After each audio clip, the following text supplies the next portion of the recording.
आज देखिबा economics plus two second year रो गोटी लंब क्वेश्चन परिवर्तनीय अनुपात सूत्र। यह प्रोडक्शन चैप्टर रु आसी और प्रति वर्ष आसे जेपर कि 2012 2014 16 18 18 नहीं 19 तापर 21 और 23 रे मध्य पड़ीथिला। याकू आउ एक नाम रे कहा जाय बा क्रम ह्रासमान उत्पन्न सूत्र मध्य कहा जाय। तो क्वेश्चन कोन आसीबो परिवर्तनीय अनुपात सूत्र व्याख्या करो किंबा ता नारे आस्तिबो क्रम ह्रासमान उत्पन्न सूत्र व्याख्या करो जहाँ आस्तिले तुम यही क्वेश्चन रो आंसर टी लिखि देबो। देखो कौन अच्छी आंसर हमें देखिबा। तो आंसर लिखिबा परिवर्तनीय अनुपात सूत्र होछि उत्पादन रो एक मौलिक सूत्र। स्वल्प काल रे परिवर्ती उत्पादन साधन रो परिवर्तन फल उत्पादन परिमाण रे किभली परिवर्तन संघटित होइथाय ताहा ही एही सूत्र माध्यम रे व्याख्या करा जाय थाय। स्टिग्लरଙ୍କ मତରେ ଅନ୍ୟାନ୍ୟ ଉତ୍ପାଦନକ୍ଷମ ଉପାଦାନଗୁଡ଼ିକୁ ସ୍ଥିର ରଖି ଏକ ନିର୍ଦ୍ଦିଷ୍ଟ ପରବର୍ତ୍ତୀ ସାଧନକ୍ଷମ ପରିମାଣରେ ଏହାର ସହଯୋଗ କରାଗଲେ ଏହା ସହ ଯୋଗ କରାଗଲେ ଏକ ନିର୍ଦ୍ଦିଷ୍ଟ ସ୍ତର ପରେ ଉତ୍ପାଦର ଫଳିତ ଅଭିବୃଦ୍ଧି ହ୍ରାସ ପାଏ ଅର୍ଥାତ୍ ସୀମାନ୍ତ ଉତ୍ପାଦ ହ୍ରାସ ପାଏ।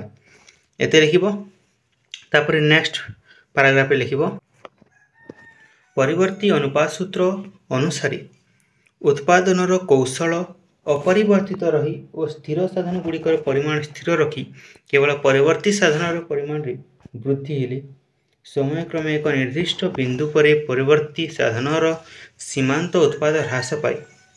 मोट उत्पाद क्रम ह्रासमान भाव में वृद्धि पाई थाए। तापर सूत्रर शर्त लिखिबो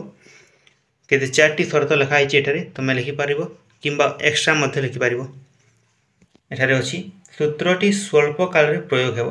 यह दीर्घ काल पर्यंत चलीबनी स्वल्प काल रे यार प्रयोग होई परिबो। उत्पादन कौशल मध्य समस्त स्थिर रहिबो। तापर 3 नंबर लिखिबो परिवर्ती साधन रो एकक सम परिमाण रे वृद्धि हेबो आउ 4 नंबर लिखिबो अन्य समस्त साधन रो स्थिर रहिबो हला। तापर सूत्र रो व्याख्या करिवो किपरि व्याख्या करिवो ना लिखिबो स्थिर उत्पादक मानक अनुपात रे परिवर्तन न घटी परिवर्तनीय उत्पादकर वृद्धि घटिले यह उत्पादन परिवर्तनीय धार को 3टी पर्याय रे आलोचना करे।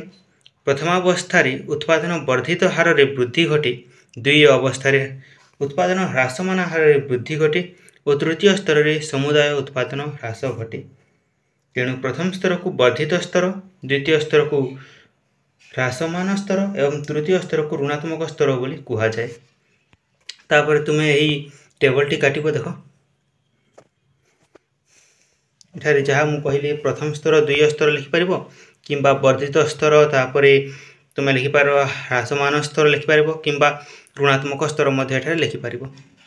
तो एपरि भाव रे काटि देबो हैला। एठारे स्थिर उत्पादन परिमाण रहिबो एठारे तुम्हें 1 एकक लिखि पारो 5 एकक लिखि पारो 10 एकक लिखि पारो जहाँ लिखि पारो हैला। तापर एठारे परिवर्तन साधन उत्पन्न गोटे भाव में पढ़ो गोटे गोटे कर समान भाव में वृद्धि हो जेपरी एठार एठा को 1 वृद्धि होची तापर 1 वृद्धि होची 1 वृद्धि होची तुम एठारे 2 वृद्धि मध्ये लिखि पारो तुम एठारे 1 1 वृद्धि कर लिखि हैला। तापर मोट उत्पादन एठारे देखो एपरि भाव में लिखिबो। तापर हाराहारी उत्पादन किपरि बाहर करंती तुम जानिछो देखो हाराहारी उत्पादन किपरि बाहर करिवो ना जेपरि मोट उत्पादन परवर्ती उत्पादन साधन को वियोग करदो जेपर कि एठारे 25 रु जेपर देखो 2 को वियोग कराइछि एठारे 12.5 आछि तापर 42 रु 3 को वियोग कराइछि 17 आछि हरण कराइछि हरण करिवो एठारे हैला। तापर 56 रु 4 को हरण करिवो 65 रु 5 को हरण कर देबो 69 रु 6 को हरण कर देबो तापर 69 रु 7 को हरण कर देबो 64 रु 8 को हरण कर देबो एठारे तुमरो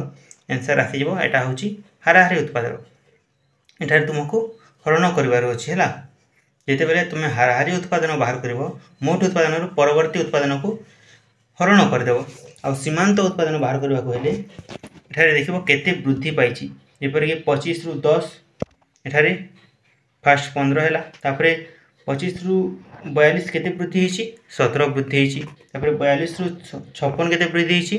14 वृद्धि हिछि 56 रु 65 केते वृद्धि हिछि 9 वृद्धि हिछि तापर 65 रु 69 केते वृद्धि हिछि 4 वृद्धि हिछि तापर एठारे 0 एठारे -5 सेपट लिखिदेल तापर एठारे लिखिदेव स्थिर स्तर 1 स्तर 2 एवं स्तर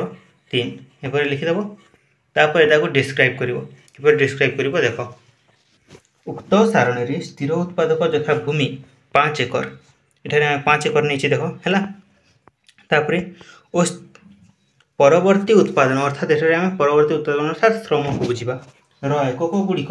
सम परिमाण रे वृद्धि घटी एक एक वृद्धि घटी हम देखिले तापर सारणी रु प्रथम स्तर रे मोट उत्पादन वर्धित हार रे वृद्धि होतबा बेले दृश्यमान होउची ओ हाराहारी एवं सीमांत उत्पादन मध्य वृद्धि परिलक्षित होउची दुई स्तर रे मोट उत्पादन ह्रासमान मान भाव रे वृद्धि पाउची पुणी हाराहारी उत्पादन और सीमांत उत्पादन ह्रास पाइबा आरंभ करिछि सीमांत उत्पाद और मोट उत्पाद सर्वाधिक हेले दुई स्तर रे अंत घटे 3 स्तर रे देखा जाउछि जे मोट उत्पादन ह्रास पाउछि और सीमांत उत्पाद रे ऋणात्मक होउछि तो देख प्रथम स्तर रे कोन होउछि यहा वृद्धि पाउछि मोट उत्पाद अधिक अधिक करी तापर एठारे टिके स्लो हो जाइछि तापर एठारे माइनस हो जाउछि यहा मध्ये सेपरि भाव रहिछि आ यहा मध्ये सेपरि भाव रे देखा जाउछि हैला तो प्रथम स्तर कोन वर्धित अर्थात बढ़ुछि सब तापर एठारे स्थिर रहउछि आ एठारे ह्रास हो जाउछि तृतीय स्तर रे ह्रास हो जाउछि तो एपरि भाव रे ताको डिस्क्राइब कर दो तापर तार रेखा चित्र काटि देबो देखो एठारे रेखा चित्र मु देखाइ दोछि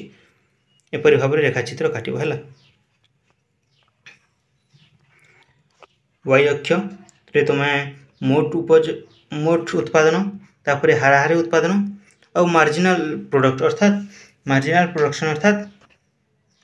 आम कौन नहीं सीमांत उत्पादन को नहीं अठारे परवर्ती साधन परिमाण नियाची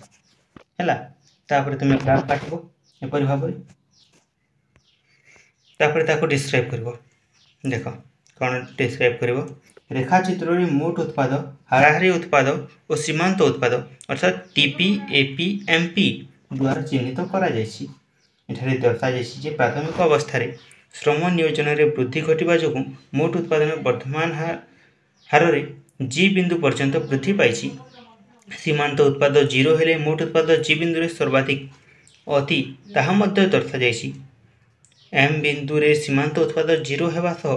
परवर्ती समय रे ताहा ऋणात्मक होइछि हाराहारी उत्पाद रेखा प्रथमे वर्धमान हार रे एन पर्यंत वृद्धि पाइबा परे निम्नगामी होइछि एठारे सीमांत और हाराहारी उत्पाद परस्पर को छेद करी उभय समान स्तर रे अछंती तो देखो एठारे जेते बेले एहा ऋणात्मक होउछि सेते बेले एहा सबठार सर्वाधिक अछि हैला एपरि भाव तुम डिस्क्राइब करबो या प्रथम स्तर रे वृद्धि पाउछि तापर द्वितीय स्तर रे समान अछि एवं तृतीय स्तर रे ऋणात्मक हो जायछि